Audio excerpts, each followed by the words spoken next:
अच्छा मतलब भाई हजरो नबी सल्लल्लाहु तो 1500 साल पहले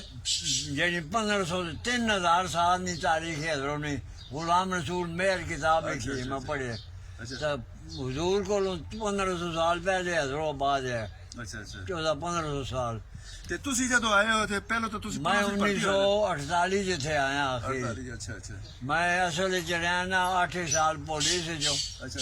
8 साल पुलिस च रहा थी मैं 1948 च इस्तीफा दिता अच्छा पुलिस चो अच्छा ते बाद च मैं जरा था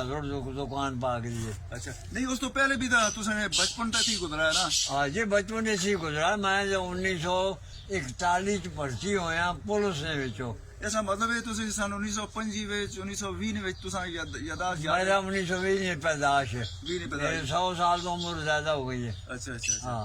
तो मेरा मतलब है कि ਉਹ ਸਾਰੇ ਸਿੱਖਾਂ ਦੀਆਂ ਹਕੂਮਤ ਹੈ ਤੇ ਇਹੀ ਹਿੰਦੂ ਹੈ ਦਾਦਾ नहीं ये चल रहा है अंग्रेजा नहीं हुकूमत आई अच्छा अच्छा इसे अंग्रेज है अच्छा मैं अंग्रेजा में भर्ती की थी ना अंग्रेजा नहीं हुकूमत आई अच्छा। 1941 अच्छा 41 जो इनके 47 तक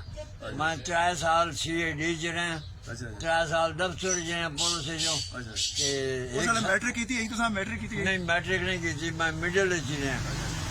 ते ਇਸ